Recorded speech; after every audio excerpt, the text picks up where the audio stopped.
laisse-nous là, je me prends des droits tout le temps, laisse-moi me reposer en fait. J'écoute du rap pour ça en fait, je crois. Vraiment pour voir un mec qui me dit à quel point il est plus riche que moi. C'est ça que j'aime dans le rap. Et Untrill, vends-nous du rêve. Voilà, vends-moi du putain de rêve. D'argent de plein de manières différentes. Et je sais pas d'où il sort toute cette putain de thune. Il parle d'argent tout le temps. Dis-nous, merde. Bonjour à toutes et à tous, c'est le Code Review, l'émission qui analyse l'actualité du rap francophone avec plus de longévité que le gouvernement de Michel Barnier. Et oui, on a battu Michel. Bravo à nous. Et bravo à nous, absolument. Le Code Review numéro 46, comme Rico Richards à Aston Villa. Qui est Rico Richards ? Personne ne le sait. J'ai pas la ref. C'est un joueur qui a 21 ans, ça fait 2 ans qu'il est prêté en D4 anglaise dans des clubs inconnus, et là-bas il porte même plus le numéro 46, mais il me fallait un joueur avec le numéro 46, donc ce sera Rico Richards. Voilà, exactement. Dernier épisode de l'année. Oui. 2024. Je ne suis pas tout seul évidemment. Je suis avec l'explorateur sonore à la recherche du sample perdu, le Dacroustov Columbus, Raphaël Dacruz. Comment vas-tu ? J'aime pas beaucoup cette référence à un mec qui a imposé la colonisation et l'esclavage partout, mais bon, j'accepte le côté explorateur. On va rester. J'aurais préféré Marco Polo. Le Vasco de Dacruz. Ah. Tu préfères Vasco de Gama. Quel est ton top des explorateurs ? Ça va pas du Je tout veux là. un top 3. Et à côté de toi, bien sûr, l'archéologue qui creuse les internets pour trouver les pépites de demain. J'ai même envie de dire la notorious digueuse Sandra Gomez. Comment vas-tu ? Notorious D.I.G. Oh, mais c'est ce qu'il m'avait écrit d'ailleurs. Je l'ai très mal dit. On va garder ça. Je vais remplacer ma bio tout de suite. Absolument. Notorious D.I.G. Gueuse. Bon, bref, allez. Très dur à dire à l'oral. Donc, je l'ai dit. Dernier épisode de l'année, Code Review Awards. Et donc, si vous avez cliqué sur cette vidéo, sachez que c'est vous, les héros ou les héroïnes. Comme en 2022 et en 2023, on vous a demandé sur Internet de voter pour Rookie de l'année, Album de l'année et Artiste de l'année. Il y a près de 4000 personnes qui ont voté via Instagram. Donc voilà, comme chaque année, on se dit qu'on va moins bosser et laisser les gens le faire. Sauf qu'en fait, j'ai pas mal bossé car j'ai dû tout calculer. Et oui. Des macros sur Excel, des trucs incroyables. C'est fou. On avait appris le mot concaténer la dernière fois. C'était la dernière fois. Ouais, un très joli mot que j'avais appris dans ma vie d'auditeur à l'époque au Luxembourg. Renseignez-vous. Renseignez-vous. Bref, beaucoup de choses. On va donc débriefer ça tous ensemble. Qui est le rookie de l'année pour les publics du Code Review, l'artiste de l'année, l'album de l'année. Mais avant ça, j'aimerais vous demander, à vous deux, oui. Est-ce qu'il y a des choses que vous avez aimées, des choses que vous n'avez pas aimées dans cette année 2024 ? Qu'est-ce qu'on garde ? Qu'est-ce qu'on ne veut plus voir ? Qu'est-ce qu'on veut continuer à voir ? Est-ce que quelqu'un veut continuer ? Je veux bien commencer en mettant les pieds dans le plat, en mettant une mauvaise ambiance directement. Let's go. C'est toi aussi quelque part. Bon, c'est un peu moi. T'aimes bien croche la partie. Oui. Voilà. Non, mais ce que je n'ai pas aimé, mais ça finit sur une bonne note. Cette année, c'était une année d'élections, puis de mouvements sociaux dans le pays, parce qu'on s'est retrouvé avec un parti d'extrême droite qui a fait des gros scores. Et ce qu'on peut noter, c'est un silence assourdissant dans le rap, dans les premiers temps en tout cas. Et c'est un moment qui a vraiment mis en lumière, selon moi, une certaine déconnexion de beaucoup d'artistes qui semblaient hors sol et pas concernés par des problématiques qui concernent tout le monde, alors que le rap est la musique la plus populaire, la musique du peuple, on le dit toujours, et je le pense encore. Mais je pense que c'était bien qu'il y ait eu ce soulèvement de ce sujet dans le rap, notamment que ce soit fait de la part des auditeurs directement, qui ont pointé ça du doigt, qui ont un peu appelé directement les personnes concernées. Et j'ai aimé voir des prises de position, entendre des artistes verbales sur ce sujet, pas pour faire des grands discours, mais juste pour être ensemble, en fait, vivre le moment ensemble. Et j'ai l'impression que progressivement, il y a de plus en plus d'implications sur des sujets comme ça dans les textes, sans dénaturer les styles en plus, parce que ça arrive, avant c'était un peu caricatural, il y avait certains types d'artistes qui parlaient de ces choses-là, et là j'ai l'impression que c'est un peu... c'est pris par tout le monde, et je pense que c'est une bonne chose. Et en plus, j'ai dit que je terminais sur une bonne note, j'ai l'impression que le contre-coup de ça, c'est aussi une envie d'union et de fête, et c'est un peu ce qu'on est en train de vivre aussi avec une artiste comme Théodora, dont on va peut-être parler aujourd'hui. Peut-être. Et le règne qu'elle est en train d'imposer, voilà, ce goût aussi pour être ensemble et s'amuser, ça revient aussi, mais ce sera pas sans, pour moi... des prises de position claires. Voilà. Très bien. Raph, est-ce qu'il y a toi aussi des choses que tu n'as plus envie de voir, des choses que tu as envie de voir ? Alors moi, en point positif, alors qu'on est beaucoup dans des questions de transmission d'héritage, je suis très content cette année d'avoir revu des groupes qu'on voyait plus et qui sont reformés sur scène notamment. Je pense à la Funky Family, je pense au Saiyan Supa Célébration, pas le crew en entier. D'ailleurs, et le Funky Family pas entièrement puisque Pone a annoncé ne pas faire partie de cette aventure-là. La Brigade également, il manquait aussi un membre lors du concert. Triptyque aussi qui se sont formés le temps du demi-festival qui viennent de ressortir un nouveau morceau. Bref, de voir ces groupes historiques parce que, et souvent en plus ces artistes le disent, ils voient des personnes aujourd'hui qui sont pas le public de leur génération, qui sont plutôt les enfants du public de leur génération, et de voir ces moments de transmission. Il y avait aussi par exemple le medley de La Fouine aux Flammes, enfin bien ce genre de moment, je trouve que c'est bien. On commence à avoir ça. On commence à avoir ça, et on commence aussi à avoir un public de gens qui sont trentenaires, quadra ou même quinquas, qui commencent à se dire, en fait c'est notre musique et c'est bien d'aller vivre ces moments-là sur scène aussi, à transmettre peut-être avec des plus jeunes que nous. Donc voilà, moi j'ai kiffé ces moments-là, et pour avoir assisté au concert de la Funky par exemple à Vitrolles, ou au concert du Saiyan Supa Célébration à l'Olympia, c'était des vrais beaux moments de fête. Et c'est des gens qui... J'étais à l'Olympia, c'était n'importe quoi. C'était un grand moment de live. Et voilà, c'est des gens qui prennent cet exercice au sérieux en termes de retravail aussi, c'est-à-dire de leur répertoire, etc. pour des gens qui font pas de concert depuis un moment. Donc voilà, c'était chambé. En point négatif, j'en ai un peu marre des éternels débats stériles sur ce qui est du rap ou non. D'ailleurs, on avait un peu parlé de ça quand on avait parlé ici de Mademoiselle Lou, je me souviens. Exactement. C'est ça dont tu veux parler. Tout à fait. On a eu un début de discussion là-dessus. Exactement. Alors j'entends bien que c'est important d'être dans des considérations de gatekeeping, de gardien du temple sur certains trucs, etc. Mais en fait, à un moment donné, j'ai pas envie de faire un cas d'école, mais j'ai trouvé que c'était assez éclairant. Il y a eu une jeune artiste qui s'appelle Miki qui a sorti un morceau cette année. Et en fait, même chez des confrères ou des consoeurs à nous, j'ai vu c'est embêtant quand même parce que c'est un peu alternatif ce truc. Esthétiquement, sur ce morceau, alors on peut trouver que c'est bien, c'est pas bien. Je trouve le morceau. Là, à mon avis, il y a une autre take. Il y a une autre take. Je crois que là, tu vas dire quelque chose. Il y a une autre take. C'est-à-dire que on peut trouver le morceau pas bien. J'ai trouvé le morceau inintéressant. Vraiment, c'est une musique que je ne réécouterai jamais à part la première fois où je l'ai écoutée. Mais en fait, sur le morceau, concrètement, il n'y a pas de mélodie dans sa voix. Elle rappe. On peut considérer qu'elle rappe pas bien, peu importe. Mais elle rappe dessus. Qu'est-ce qui est plus alternatif entre ça ou aujourd'hui des artistes, et ils ont parfaitement le droit de le faire, mais qui chantonnent sous autotune sur des rythmiques, et c'est légitime aussi. Ils vont chercher ça dans leurs inspirations. Afro-caribéenne, etc. Qu'est-ce qui est le plus alternatif en fait ? En fait, aujourd'hui, ça m'agace un peu de considérer qu'il n'y a pas des esthétiques rap, qu'il y a plein de typologies de rap qui existent. On peut s'interroger, débattre sur la gentrification. J'entends aussi ça. Bien sûr. Mais en fait, esthétiquement... Tu parles d'esthétique là. Ouais, en fait, en termes d'esthétique, aujourd'hui, il y a des artistes qui rappent vraiment en termes de cadence, en termes de scansion, tout ce qu'on veut, sur des esthétiques qui sont différentes. Donc, en fait, ces espèces de disqualifications constantes qui sont de très mauvaise foi, ça me saoule un peu, et j'aimerais juste qu'on considère qu'aujourd'hui, on peut aborder le rap de plein de façons différentes. Et ceux qui me connaissent bien dans cette émission savent à quel point, pourtant, je peux être très gatekeep sur le type de rap que j'aime. T'es pas du genre à te mettre du Mickey au petit-déj. Non, exactement. Voilà. Mais voilà, c'est cette espèce de mauvaise foi qui m'agace un peu, en fait.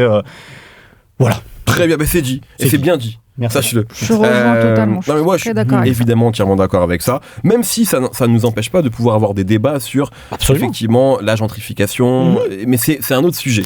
Mais encore une fois, sur ce débat-là, ça a été quand même très virulent, très violent pour pas grand-chose, pour une jeune artiste qui arrive, parce que c'est une meuf aussi, et parce qu'il y a plein d'autres questions comme ça qui sont liées, le fait que ce soit une industrie plante et compagnie. Je pense qu'il y a plein de super débats à avoir. Il faut juste faire attention à la manière de faire. En fait. Voilà. Tout à fait. Moi, rapidement, pour qu'on rentre comme dans le vif du sujet, ce que j'ai beaucoup aimé, il y a pas mal de choses, mais c'est la place que prend Tiakola dans ce paysage-là. Et BDLM, en fait, qui est pour moi, je l'ai déjà dit, on avait déjà un peu parlé aussi ici lorsqu'on a consacré un code review, mais j'en reparlais notamment avec Dinos récemment, etc. On était d'accord sur le fait que c'est vraiment quelque chose de marquant, de fondateur, je pense, pour une scène. Et je pense que lui est l'égérie parfaite pour cette scène-là. L'élu. Il y a un truc comme ça en fait. Genre c'est très dur de ne pas aimer. Il y a le talent, la musique, etc. D'accord. Et puis après il y a des choses qui sont pas trop palpables. Tu vois, qui sont de l'ordre du charisme, qui sont de l'ordre d'un capital sympathie, qui sont de l'ordre du style. Et en fait effectivement, je pense qu'aujourd'hui on est dans un moment, et je lui souhaite que ça dure le plus longtemps possible, où tout le monde aime Tiakola, les marques l'aiment, le public l'aime, les artistes l'aiment. Il fait de la bonne musique. Et il y a côté porte-drapeau vraiment quoi. Vraiment. Et je trouve qu'il a parfaitement bien incarné ça en fait cette année-là, et qu'en fait c'est juste une étape en plus dans une carrière qui pour l'instant est assez remarquable. Et c'est vrai qu'on oublie, je m'en suis rendu compte en interview avec Lossa ici, qui me disait que lui par exemple un des grands chocs dans la musique, c'est 4 Queues. Parce qu'on parle beaucoup de Tiakola, mais 4 Queues, ça a été super important pour plein de gens. Donc c'est vrai que peut-être que nous, on a moins écouté. Moi, j'ai moins écouté 4 Queues, je vais pas mentir. Mais en tout cas, c'est un point de départ super important pour beaucoup de gens. Donc voilà, juste Tiakola. Et puis, sur le point négatif, j'en ai un peu marre et je pense qu'on se retrouvera là-dessus, qu'on parle tout le temps de data. C'est-à-dire qu'en fait, là, de plus en plus... Et c'est pas nouveau, hein, c'est pas lié à 2024, mais les chiffres prennent une place qui est irrespirable pour moi. Et en fait, on compare tout, c'est-à-dire que tout le monde parle du nombre de streams de tel artiste, du nombre d'auditeurs de tel artiste, du nombre de vues. Et c'est infernal parce que je pense qu'en plus, vraiment, ça a un vrai impact sur les discussions et sur le fait il y a des artistes qui sont disqualifiés parfois de certains débats parce qu'ils ne font pas de vues, parce qu'ils n'en font... Enfin, tu vois, et on est vraiment dans un moment où la data drive tout, globalement. Et je trouve que le fait que ça vienne autant impacter la musique, l'art, c'est un vrai problème pour moi. Et parce que ça vient aussi parasiter les débats, je pense que ça vient aussi parasiter parfois les cerveaux des artistes qui se disent si je rentre pas, si j'atteins pas tel objectif. Et voilà, et je trouve qu'on est à un moment un peu critique dans la musique là-dedans, où ça prend trop d'importance. Trop de place, ouais. Voilà. Rentrons dans le vif du sujet. Rookie de l'année. Alors beaucoup de gens m'ont dit mais Mehdi c'est quoi un rookie, etc. Je sais pas, vous débrouillez. J'ai voté comme vous, j'ai pas la définition. Ok, on va pouvoir en parler peut-être, mais donc voilà, je rappelle que c'est les gens qui ont voté et je vais vous donner le top 5. Je crois que je faisais un top 10 avant, mais là on fait un top 5 sur les noms qui sont donc le plus revenus parmi les gens qui écoutent et qui regardent le Code Review. En 5e position, Untrill.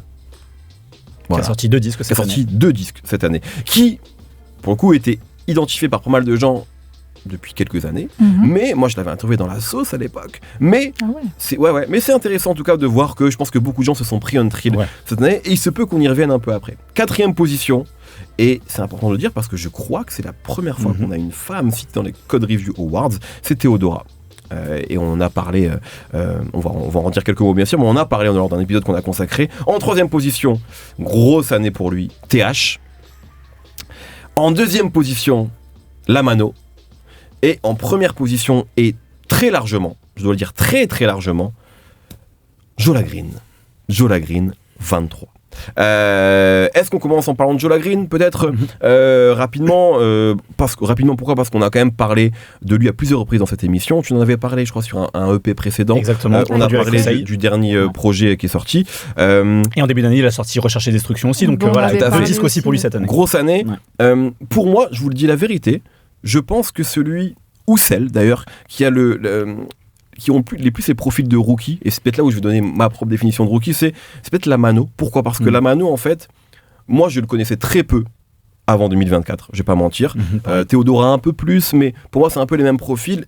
Et Lamano, sauf que lui, là où pour moi c'est vraiment le rookie de l'année, c'est qu'en fait il a pas sorti de projet. Exactement, il a juste des couplets qui ont cassé la gueule du rap français, featuring, et là on attend quelque chose. Donc pour moi il y a vraiment un truc, c'est ça un rookie pour moi, c'est on le connaissait pas, ou très peu, à part ceux vraiment qui suivaient vraiment. 2024, il a été très présent sans non plus être omniprésent. Et en sortant des singles aussi. En sortant des singles, un morceau qui a vraiment marché, I'm Sorry.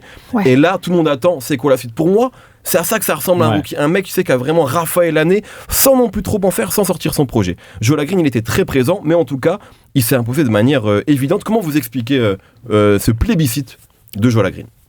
Je préciserai, moi, ma définition qui est un petit peu différente parce que pour moi, rookie, c'est jamais un terme qui est péjoratif. Et c'est ça c'est peut-être une définition avec laquelle les gens ont du mal. Rookie, pour moi, c'est qu'il y a une attente sur toi et t'as pas encore fait pas énormément prouvé. Mais pour moi, ça veut dire que t'as un terrain de fou devant toi.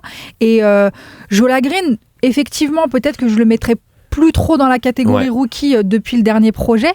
Mais la manière de sortir de la musique, étant donné qu'elle a tellement changé aujourd'hui, on n'a pas forcément besoin d'attendre le premier album pour considérer que ça a été un artiste confirmé. Tu vois. Et effectivement, Jola Green, il a eu plusieurs expérimentations qui font qu'on peut le considérer comme un mec qui s'impose en tout cas. Mais Lamano, effectivement, Théodora, je les considère toujours comme des rookies parce qu'il y a encore ils sont encore en train de chercher leur style aussi. Pour moi, ça veut dire quelque chose. Et sur Jola Green, j'ai été convaincue dès le début par le personnage. Je pense qu'il a affiné quelque chose avec plus 99 XP, mais je pense qu'il n'a pas encore abouti son idée et qu'il n'y a pas eu... je pense que la suite va être déterminante. Aujourd'hui, c'est plein de promesses. Il a des gens qui sont derrière et il a rencontré son public. Ça aussi, c'est un moment, un élément important dans la définition de rookie. C'est aussi, tu fais des scènes, tu rencontres un public. Est-ce que tu convaincs les gens aussi sur cet aspect-là? Tu vois, c'est pas que digital. Peut-être la différence avec la Mano qui a un buzz de fou sur les réseaux. J'attends aussi le moment où il va se confronter à des gens. C'est arrivé, il a fait quelques scènes déjà et les gens sont comme des fous. Mais Joe Green, il a un temps d'avance, on va dire, en termes de développement, de projets sortis. Complètement. Mais dans ses intentions, en tout cas, j'ai l'impression qu'il est encore en expérimentation. Et donc j'attends la suite. Mais effectivement, c'est pour moi un futur non important dans le jeu. J'espère juste que justement il reste rookie dans sa mentalité et qu'il s'enferme pas, on en parlait un petit peu sur son dernier projet, qu'il s'enferme pas dans des soi-disant attentes du public et dans cette standardisation, parce que quand tu passes de rookie à confirmé ou de underground à mainstream, qu'est-ce qui change? C'est peut-être que les producteurs, les filles, les attentes, voilà. Le cahier des charges dont on parle souvent. J'espère juste que, en fait, pour moi, Rookie, c'est une chance de rester là-dedans et ça veut dire que tu préserves un peu une certaine insouciance. Donc j'espère qu'il va rester là-dedans et dans l'expérimentation. Je trouve intéressant qu'on ait effectivement en numéro 1 Joe Green et en numéro 2 la Mano 19 parce qu'effectivement c'est pas du tout le même stade. Pour moi, Joe Green, il y a presque une évidence qu'effectivement c'est toujours une question de curseur de perception du public, tu vois, sur les voteurs qu'on a eu. Donc j'entends aussi ce que tu disais sur comment on perçoit vraiment ce qu'est un rookie. Je pense que pour beaucoup de gens c'est nouveau Joe Green cette année. Et ce qui est intéressant, je pense que ce qui est intéressant, c'est ce qu'on se disait quand on a parlé de son disque plus 99 XP, c'est cette espèce d'évolution et progression en pente douce, disque après disque. Et là il en a sorti 2 cette année et on sent à quel point il affine sa vision, etc. Là où la Mano, pour moi, il y a ce truc de mec qui effectivement en fait vient découper, vient créer la surprise à chaque fois qu'il a invité notamment. Il y a de l'énergie, il y a une signature vocale, mais il n'y a pas encore effectivement un artiste, parce qu'il est jeune aussi, je ne sais pas quel âge il a, mais je pense qu'il est peut-être un peu plus jeune que Joe Green, qui a encore 23 il me semble. Qui a encore trouvé sa signature musicale et artistique. Et c'est peut-être ce qui lui manque pour moi. C'est-à-dire que j'adore moi ce truc de rap bête et méchant. Je veux dire, un de mes albums référents, ça va être, je sais pas, Flocavelli par exemple de Waka. Il est né en 2001. Mano. Je vous laisse faire le calcul. 23 ans. Il a 23 ans. Il a 23 ans. 24 moins 1. Ça devrait aller. Méprisante, madame. Voilà. Je peux citer les 22 de France 80. Vous pouvez le faire. Si tu veux le faire, voilà. Et en fait, pour moi, il y a un peu un effet Gazo en 2020 ou Kershak en 2022. C'est-à-dire ces mecs effectivement qui. Niska un peu 2014. Exactement, c'est ce ça. truc où il vient de découper, t'attends le. Et il y a une vraie énergie, une signature vocale. Peut-être ce qui lui manque par rapport à un Gazo en 2020 ou un Kershak en 2022, c'est ce truc de assumer une identité musicale tout de suite. Alors ça peut être des choses importées, peu importe, et des choses qu'on serait... Kershak il avait ça, c'est clair. Tu vois, il avait la Jersey Drill. Gazo en 2020, il incarne la drill précisément avec les succès de Pop Smoke, ce genre de choses, quoi. Je trouve que c'est ce qui lui manque là. J'aimerais... on le sent sur des morceaux comme I'm Sorry, Canon ou le morceau On Tape qu'il a fait pour le Bouska Cypher. On sent qu'il commence à toucher du doigt quelque chose, mais il a pas encore ce truc là complètement. Et je pense que ça lui permettra aussi d'affiner son style, parce que pour le moment, je trouve que ça manque encore de constance dans cette espèce d'étincelle, d'aller voir des espèces de moments de génie, un peu d'humour que j'aime bien, tu vois, quand j'écoute ce style de rap là, vraiment de voiture bélier, quoi. Donc voilà, j'entends sur la nouveauté, l'énergie, et je pense qu'il a plein de choses à développer, là où un Joe Green, ça y est, il commence à... C'est plus affirmé. Mais je dirais quand même que la Mano, il fait partie de ces artistes qui sont hyper plaisants à observer, évoluer. C'est parce qu'il y a un côté, pour moi, je le mets un peu sur la même échelle que Théodora, il y a un côté de kiff, de prendre du plaisir à faire de la musique, et ça bouillonne de partout. Et effectivement, des fois, c'est parce que c'est juste de l'énergie, en fait. Et moi, je suis très curieuse de voir la direction qu'il va prendre. Et encore une fois, c'est très bien que tu fasses un rappel sur les datas, etc. J'espère que lui aussi va rester un peu fou et jeune et fait des trucs surprenants, même si c'est un truc débile. Enfin, je pense que les gens ont aussi envie de personnages qui assument un côté un peu décalé en France. Ça peut être lui. Eh bien, tu me fais une transition parfaite. Tu parles de personnages, de gens décalés, de gens qui se font plaisir, de gens qui sont surprenants. Disons un mot quand même sur Théodora, même si on en a déjà parlé, tu en as déjà parlé ici. Sandra, était l'oracle. Comme dans Matrix, vous pouvez c'est ça. Le dire, vous pouvez le dire. C'est ça. Tu as cru en elle. Et tu as cru que ça pouvait marcher. J'ai écrit son nom sur, non pas le Death Note, mais le Skyrock Note, peut-être, le livre pour rentrer. Et moi, quand tu parlais d'elle, je voyais pas ce potentiel-là.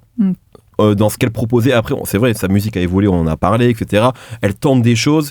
Et franchement, je trouvais ça intéressant, mais je trouvais ça super spé, etc. Et là, ce qu'elle a proposé, bon, moi, après, je vous demanderai c'est quoi vous rookie de l'année. Il se peut qu'on ait la même. Moi, je pense que pour moi, si je dois en choisir une personne, c'est Théodora, pour moi, sur l'année 2024. Comment tu as observé cette mutation, cette chenille qui s'est transformée en papillon, tout Pime Butterfly, c'est Théodora en fait. Voilà. C'était elle. C'est super étrange ce qui se passe en ce moment. Je suis un peu en contact avec les équipes autour d'elle et tout.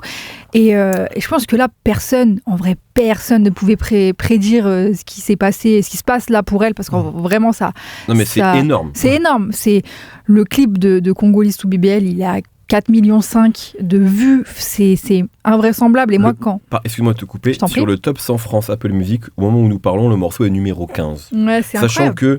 Que SCH vient de sortir un album, Jul vient de sortir un album, donc tu sais, quand il y a les gros albums comme ça trust les premières places. Donc, une fois que tout sera passé, et si le morceau continue de charter, il sera sûrement plus haut, en fait. Donc, c'est dingue.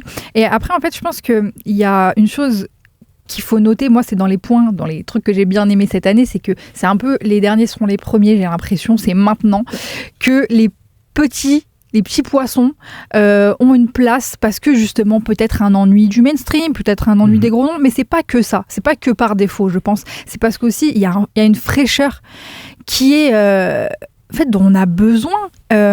Théodora, ce qui est surprenant, c'est que sur les premiers projets, elle est sans concession sur ce qu'elle raconte d'elle. Elle est dans l'introspection à fond et elle raconte des choses qui sont dures, mais en même temps, c'est totalement le reflet des gens de son âge. Elle a 20 ans quand elle parle de dépression, de prendre des cachets, de s'enfermer, fumer du shit et d'être solitaire, etc. Malheureusement, on peut ne pas avoir envie d'entendre ça, mais en tout cas, c'est sûr que ça a fait écho dans la tête de plein de jeunes. Et l'esthétique, c'était le son du moment. Elle a été aussi un peu précurseur sur quelque chose qui est arrivé, c'est l'hyper-pop. Elle a été super forte et super bien accompagnée musicalement là-dessus. Et je pense que c'est très intelligent la suite qu'elle a entreprise, c'est de pas s'enfermer dans quelque chose, de pas s'enfermer dans un personnage justement, et juste d'être elle. Et j'aimerais juste qu'elle soit préservée au maximum pour justement pas que ça ait trop d'influence, et que juste ça reste une fille de 21 ans qui est passionnée de musique et qui va aller piocher dans tous les genres qui l'a influencée. Voilà, j'ai juste envie qu'elle brille sans qu'on lui mette trop de choses sur les épaules non plus. Mais en tout cas, pour moi, c'est un peu logique et en même temps surréaliste, mais c'est logique que ce soit elle qui plaise aux gens aujourd'hui. Parce que les jeunes sont à la fois impliqués sur des sujets de société comme elle, sont à la fois conscients de toutes les problématiques que eux traversent, que plein de gens autour d'eux traversent, et en même temps, ils ont envie de faire la fête. Et c'est de la bonne musique. Donc en fait, tous les ingrédients sont là. C'est juste que jusqu'à présent, on n'avait pas trop de chance au tirage. Et justement, malheureusement, c'est pas une fin en soi de passer sur Skyrock. Mais il y a un moment où tu dépasses tellement le plafond de verre qu'on peut plus t'ignorer. Et c'est pas une fin en soi, c'est pas un objectif à atteindre, mais c'est un marqueur. C'est un marqueur. Et je pense que de plus en plus, il faudrait qu'on ait des personnages comme elle, en fait. Très bien. C'est mon souhait. Quel est votre rookie? Je parle pas pour le coup de dire le rookie objectivement qui est le... Non, je parle personne que vous avez vraiment, on va dire, votre rookie à vous. Moi, je dis, pour moi, c'est Théodora, parce que je l'écoutais pas avant, je l'ai vraiment découvert cette année, je me suis pris une claque, et voilà, tout ce qui se passe autour d'elle, tout ce que tu viens de dire sur elle. Est-ce que vous avez quelqu'un? Franchement, pareil, pareil, Théodora aussi. Pour moi, c'est TH. TH, ok. Ouais, même qui est dans le top 5 aussi. Pour moi, c'est TH, même si effectivement, il avait commencé à signaler l'an dernier. Je pense que la manière Signal 2. J'ai même pas fait exprès. Wow. Voilà. Incroyable. Non, il se passe des choses. On est relou. Vous m'augmentez, Steve. C'est ma prime de Noël. Mais voilà, ouais, on va avoir l'occasion d'en parler sans doute après, mais voilà, sur l'année qu'il a eue en sortant de disques et en affinant justement, tu vois, comme Joe Lagreen, mais en étant peut-être encore plus avant-garde. Ouais. Pour moi, il y a d'accord. CTH. Très bien. Alors, passons à la suite. Et je vous le dis, ça sert à rien de faire du suspense, ça sert à rien, car nous avons un grand gagnant en 2024. Quelqu'un qui arrive en tête à la fois sur les albums de l'année et sur l'artiste de l'année. Et je pense que tout ça se justifie. Trêve de... Voilà. C'est Danny Dan. La réécriture de l'histoire. On fait ce qu'on veut ici. C'est pas moi, c'est les gens qui votent. Non, mais qu'à sortir un bon album avec Kyo Itachi, voilà, je devais le dire. Mais non, c'est SCH qui arrive vraiment, et je vous le dis très largement. Là, les 3 gagnants, enfin les 2, Jola Green et SCH, arrivent sur les 3 catégories en tête très largement. Donc il y a une unanimité. Ouais. Jola Green, on a expliqué un peu pourquoi.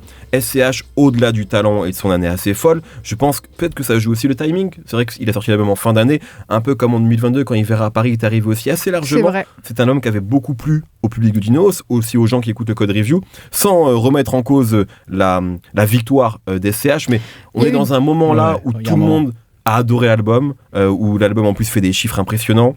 Il y a eu 2 albums aussi cette année, c'est pour ça que... Absolument, il y a eu 2 albums qui arrivent après Autobahn et après Julius 2, qui globalement, même si moi j'aime beaucoup Julius 2, ont été moins appréciés par ses fans.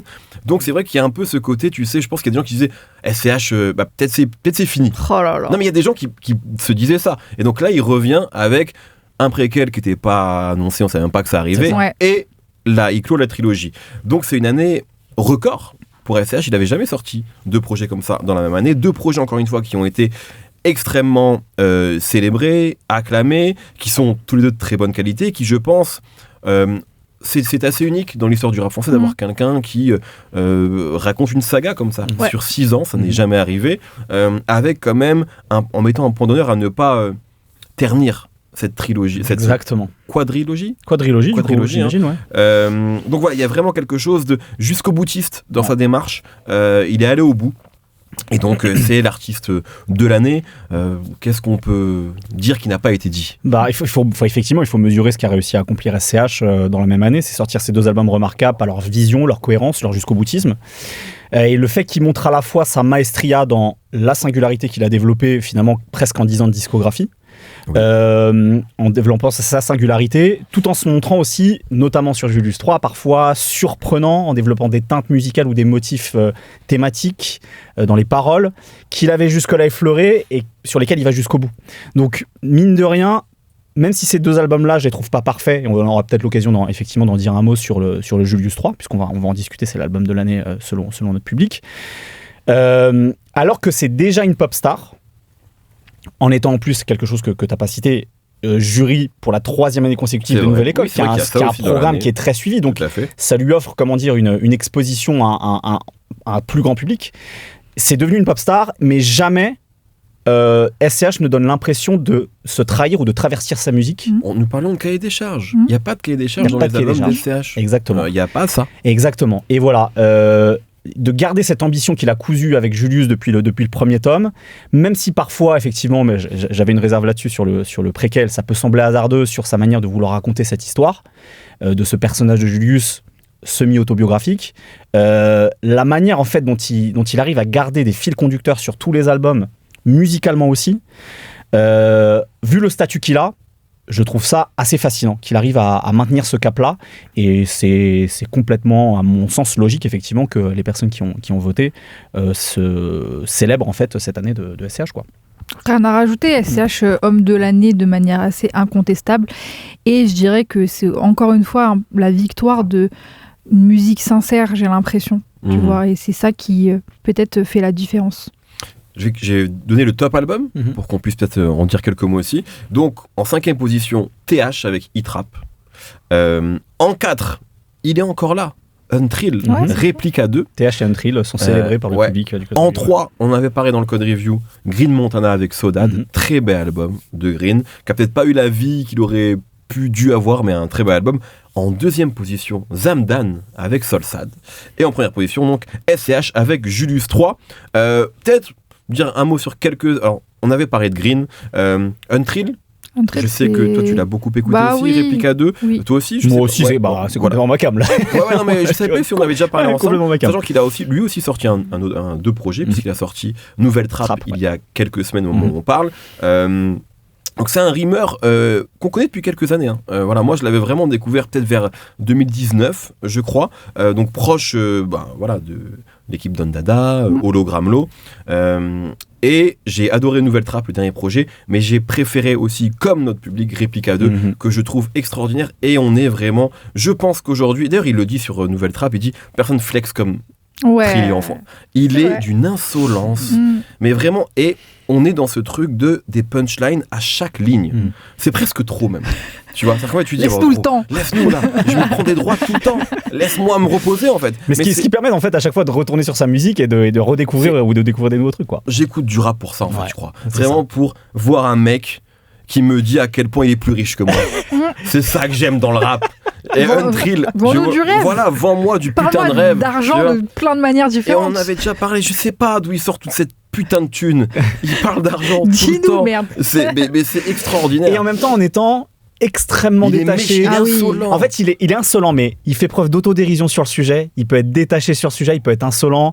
Il peut être presque parfois aussi conscient de ses propres biais. En fait, tu vois, il y a tellement de degrés et de nature, de manière dont il parle de ça, que ça rend aussi, tu vois, ce côté... non, mais c'est drôle. Tu te prends les punchlines, mais aussi à chaque fois, tu dis « Ah, mais en fait, il en parle aussi comme ça. Tu vois. Et il y a ce côté pas unidimensionnel dans sa manière de parler, tout ça, qui est chouette. Et puis, en fait, effectivement, il y a beaucoup de flex, c'est essentiellement ça, mais parfois il y a du flex où en fait il te balance des vrais trucs. Il y a vraiment des trucs, je suis putain le bâtard, mais c'est essentiellement beaucoup d'insolence. Parce qu'en fait, des fois, je sais pas, ça c'est son Nouvelle Trappe, il dit qu'il va dans un magasin, il dit, là il dit mais vous l'avez déjà monsieur, oui je sais, tu vois, genre, tu sais, il achète tout en double, tu vois, pour moi son rap c'est, tu sais, la piscine de Picsou là, tu vois, sauf que là il y a pas des trucs d'or, mais il y a que des trucs Gucci, Versace, mais il le fait bien, c'est la forme. Pourquoi tu rappes? Je sais pas dessiner, je dessine pas. Extraordinaire. Qu'est-ce que tu veux faire de ça? En fait, c'est le sens de la formule. Et c'est parfois ce qui manque ces dernières années, peut-être à ceux justement qui flexent comme ça. Qui disait, comme Einstein, j'ai le sens de la formule? C'était Dany justement, non? Mais oui, c'est Dany. C'est Dany. Je voulais juste que tu le dises. Deuxième augmentation pour moi, s'il vous plaît. Et voilà, en fait, c'est ça, c'est le sens de la formule. Il y avait Akash dans un morceau, je te refais plaisir, c'est parce que j'ai eu une troisième augmentation. Il disait, c'était au début du morceau Akash, j'ai pas le sens de la frime, mais j'ai le sens de la rime. Mais en fait, lui, il a les deux. C'est ça qui est génial. Oui. Il a le sens de la frime et de la rime. C'est vrai qu'il frime mieux qu'Akash. Akash a beaucoup de qualité, c'est pas un grand frimeur. C'est pas un grand frimeur, c'est ça. Lui, en fait, il a les deux et c'est ça qui est génial. Quand il dit j'ai une grande IMC, indice de masse de cash, tu vois, c'est vraiment con. C'est con, putain, mais ça marche en fait. Et puis en plus de ça, et c'est pour ça que Réplica, je pense a été aussi plébiscité, il y a une esthétique, il y a une singularité musicale avec évidemment les productions d'Hologramlo. Très bonne année d'Hologramlo par ailleurs, parce qu'il produit aussi sur l'album d'un autre grand frimeur et rimeur, Infinite. Absolument. Et voilà. Qui n'est pas là, mais on en reparlera un peu après. Qui n'est pas là, mais voilà, super album. Et en fait, c'est ça que j'aime bien, c'est qu'en plus de ça, il y a cette direction, cette vision en fait sur ce disque-là, avec beaucoup de groove. C'est un mot qui semble désuet aujourd'hui, plein de poussière, mais remettons-le à la mode. Il y a du groove en fait. Et lui, comme en plus il est très laid back, très nonchalant, ça colle hyper bien. Donc c'est vraiment un super disque sorti cette année, quoi. Rien à rajouter sur Untrill, mais effectivement un petit mot sur Hologramlo, qui est en casquette de super producteur sur des projets communs où il sait repérer aussi des talents et c'est un peu un gage de qualité. Si je vois un projet commun, un peu à l'image d'un Jean Jass en ce moment, qui a annoncé d'ailleurs un projet commun avec Jungle Jack, ça va être n'importe quoi. Je 4J. Hologramlo, je le trouve très fort là-dessus pour repérer les talents. C'est un gage de qualité. Ouais, tu vois, complètement un gage de qualité. Et je vous invite à écouter un projet commun qu'il a sorti avec un jeune rappeur qui s'appelle Le Double. Ouais, tout à fait. Voilà, rappeur de Montpellier. Surprenant de s'associer avec juste des gens peut-être pas identifiés, mais qui ont cet amour de la rime, ça c'est le dénominateur commun. Et lui, il s'est toujours créé un écrin parfait pour que ces rappeurs friment et flex. C'était cette année aussi le projet avec Agent Crack? Ouais, exactement. C'est ça, avec le feat Agent Crack Infinite. N'importe quoi. C'est superbe, c'est superbe. Est-ce qu'on peut dire un mot peut-être sur Solsad de Zamdan? Parce qu'on n'a pas trop parlé de Zamdan dans cette émission-là. Moi, j'ai eu l'occasion de le rencontrer pour cet album à Marseille. Et c'est vrai que c'est un des projets aussi que moi, qui est dans mon top, que j'ai le plus écouté. Je me suis surpris à beaucoup y revenir. Alors que c'est l'inverse de ce qu'on vient de dire sur Untrill. En fait, c'est vraiment deux esthétiques de rap très différentes. C'est quelque chose effectivement de très méditerranéen, très mélancolique, très très triste. D'ailleurs, c'est même des critiques qui ont pu être faites à Zamdan. Ouais, t'es tout le temps triste, etc. Et d'ailleurs, on en parlait dans l'interview avec lui. Mais je trouve que c'est vraiment un très bel album. C'est peut-être le projet que j'ai préféré de Zamdan. J'ai peut-être même préféré au précédent. Et je trouve aussi que il arrive, en plus, à nous surprendre avec des feats. Enfin, il y a un feat Zamdan-Niska. Il y a des morceaux qui ont des gueules de beaux singles, de singles dignes. Je trouve, je pense à La La La par exemple, etc. Vraiment, il arrive en plus à faire des choses que je trouve accrocheuses, ce qu'il faisait pas avant, sans se dénaturer, ça reste là. Il y a une recette un peu Zamdan en tout cas que lui maîtrise, et à aucun moment il en déroge. Et je trouve vraiment que quand on aime l'esthétique Zamdan, c'est vraiment un très bel album. Et j'avais aussi eu la chance de le voir à Olympia, et c'était un très joli concert. Effectivement, Zamdan, on n'en a pas énormément parlé. C'est un rappeur que j'aime bien, mais justement, ce qui me manquait jusqu'à présent, c'était la petite accroche. Parce que moi, cette mélancolie, je peux avoir un peu du mal si c'est pas sur une prod de Jersey Drill. Non, je rigole. Mais si c'est pas un petit peu boosté. Tu veux de la mélancolie sur du bouillon, toi? Bien sûr, c'est ça que je veux. Non, mais j'ai besoin. Asinine, c'est ma référence. Si tu vois un peu le côté très triste, mais en même temps, il y a des prods qui peuvent être club. J'aime bien cette altérité. Ça peut donner quelque chose d'un peu plus qui relève. Et je trouve que sur Solsad, il arrive justement à faire ça. Il y a toujours un twist dans la prod. Il y a un peu de soleil aussi. Ouais, il y a un peu de soleil. Alors qu'il y a des motifs musicaux, en tout cas mélodieux, très similaires tout le long du disque, avec des pianos, des guitares. Exactement. D'un morceau à l'autre, il y a des approches rythmiques différentes. C'est ça. Voilà. Et ça réveille un petit peu le projet à chaque fois. Donc moi, c'est un projet que j'ai beaucoup aimé. Et en plus, là, je sors encore de juste la musique, mais c'est un Zamdan, j'ai envie, comme je disais pour SDM, j'ai envie de le voir progresser, j'ai envie de le voir prendre cette place aussi, parce que ça a l'air d'être un chic type, engagé aussi sur plein de causes, très humble, discret aussi dans sa manière de faire de la musique, proche de son public. Donc pour moi, c'est normal qu'il se retrouve à cette place aussi, qu'il soit plébiscité. Oui, parce qu'effectivement, je pense qu'il a après Couleur de ma peine, qui était un album plus hétérogène dans les approches. Là, il sort un album qui est très homogène, ce qui peut parfois aussi être une limite. Je sais que moi, en tant qu'auditeur, j'y suis finalement peu revenu, même si je reconnais les qualités que tu as décrites. Par contre, effectivement, c'est quelqu'un qui est en train d'affiner son style dans cette mélancolie méditerranéenne. Il y a presque un côté parfois chez lui post-PNL dans cette manière de raconter une espèce de blues contemporain. Tout à fait. Sauf qu'effectivement, il y a quelque chose c'est pas une copie, quoi. C'est pas une copie. En fait, parce qu'il y a quelque chose effectivement de... Je pense que c'est aussi lié à l'environnement, tu vois, de quelque chose qui pouvait être parfois froid chez PNL. Lui, pas du tout. Il y a quelque chose de très chaleureux dans sa musique. C'est la mélancolie pour danser, quoi. Typiquement, Million, c'est ça en fait. Million, quoi. Une fois que le piano-voix se termine et que ça part sur un beat de Type Joule, en fait, voilà, ça marche très bien. Et je pense que c'est ça en fait. C'est parce que d'un seul coup, sur ce disque-là, sorti d'abord dans une version 10 titres, puis 10 autres titres derrière, il y a ça, il y a cette manière d'affiner sa musique et de porter une esthétique, une singularité et une manière de chanter cette mélancolie et cette tristesse, quoi. Je vous donne le top artiste quand même de l'année. En 5e justement Zamdan. En 4e encore lui TH. Très belle année de TH, voilà. En 3, tu viens d'en dire quelques mots, enfin SDM qui a effectivement fait une très belle année. On en a parlé d'ailleurs dans le Code Review. En 2, Tiakola. Et en première position évidemment Juju.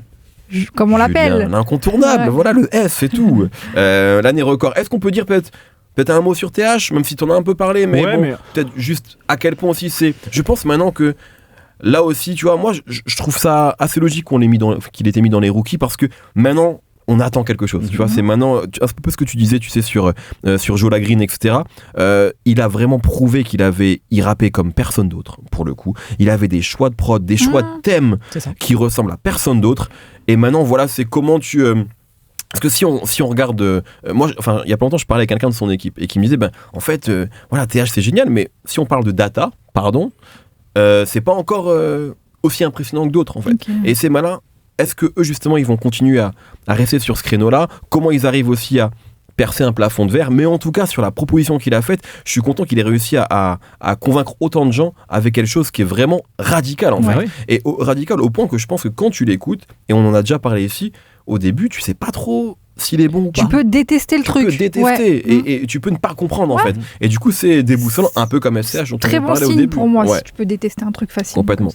Effectivement, en plus, dans une année, je le disais, où il y a ces espèces de débats éternels de positionnement des artistes par rapport à tel ou tel public. En fait, aujourd'hui, j'ai la sensation qu'il arrive à faire le pont entre deux mondes aussi avec cette musique, justement, qui est très avant-garde. Et c'est pas à la portée de tout le monde, très avant-garde. On peut être audacieux, on peut chercher des trucs musicalement innovants. Mais lui, en fait, il est tellement avant-garde dans sa manière de rapper, dans les points de vue qu'il développe. C'est-à-dire que, je sais pas si vous vous souvenez, quand on a parlé de Signal 2, justement, en début d'année, j'avais dit... le piège dans la trappe, c'est vraiment dans une musique d'inventaire, quoi.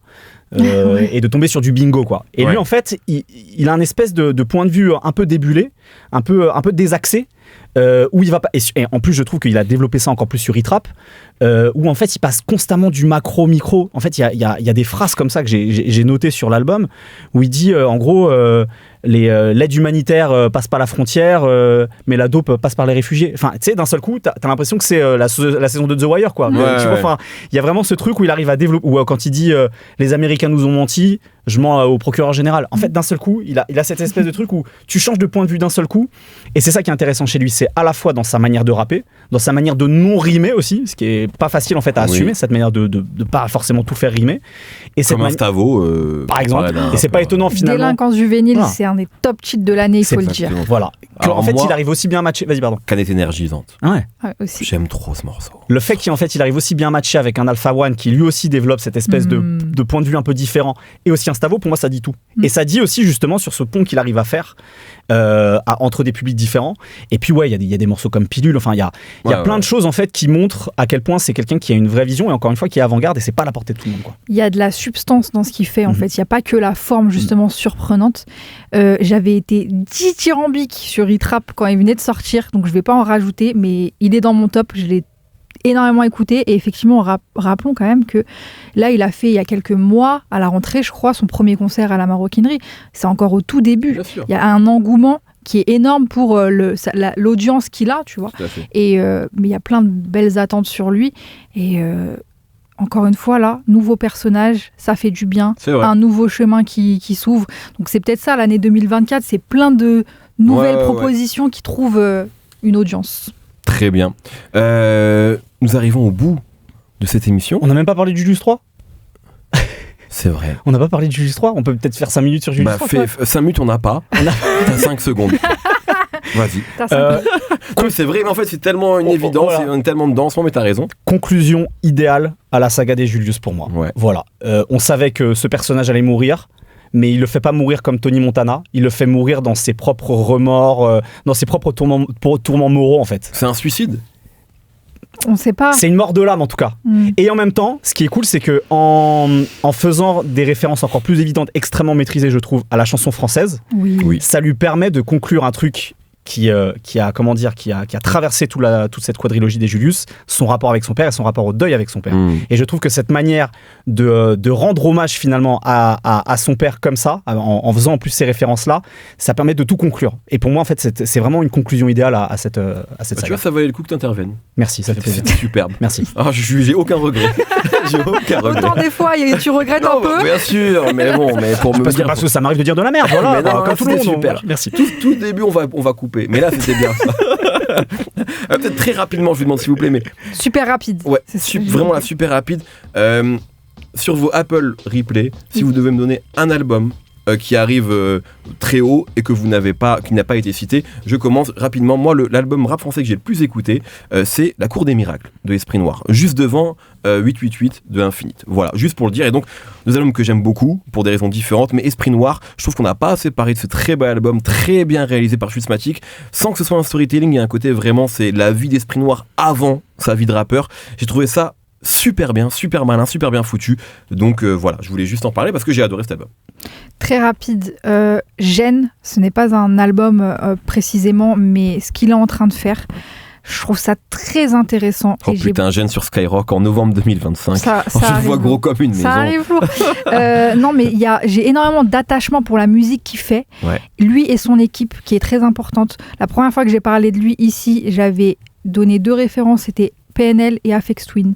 Et gardez ça en tête. Il y a de la mélancolie, il y a de la pudeur, il y a une écriture super sensible et il y a des sonorités de musique électronique qui sont très bien faites, qui sont pas la facilité. J'adore Gêne, suivez-le. Voilà. Bravo. T'as parlé d'un album, t'as parlé d'un artiste, je vais parler du morceau que j'ai le plus écouté de rap français. De rap français qui arrive 7ème dans mon top, Le Goût du sel de Ben PLG. Qui a sorti un très bel album aussi. Et en fait, je trouve ce morceau phénoménal pour tout ce que Ben arrive à faire dessus en termes d'écriture, d'interprétation, la prod de Lucci, bref. C'est un morceau que je trouve fou. Qui le lance quand il arrive sur scène là, sur sa tournée. Et c'est incroyable. Donc voilà. Je pense que la suite de Ben, moi j'ai envie qu'il qui s'amuse là. Parce qu'en fait, j'ai écouté un morceau qui sort en janvier. Je crois que j'ai pas le droit de dire, je sais pas quand ça sort ça. En feat avec un autre artiste. Et il est dans de l'ego trip, dans il sait faire bien ce qu'il fait pas trop sur sa musique jusqu'à présent. Et il est génial là-dedans. Donc je pense qu'il y a aussi un arc Ben PJ qui fait un EP pour s'amuser, tu vois, avec Hologram Low. Peut-être que Ben PJ ça va devenir un trill en fait. Let's go. Putain. Sauf qu'il va rappeler à quel point c'est génial d'être pauvre. C'est ça, exactement. Les deux mondes qui se confrontent en fait. C'est ça, il achète des sacoches Keepstyle et tout. Et on a envie de voir ça. Merci beaucoup. C'était un plaisir de passer cette année avec vous. Passez merci de bonnes Sandra. fêtes à tout le monde. Hein. Ouais, est-ce qu'on se dit à l'année prochaine? Allez, let's go. Je crois que j'ai fait la même blague l'année dernière. Oui. Bon, allez, bonne fête. N'abusez pas trop. Salut.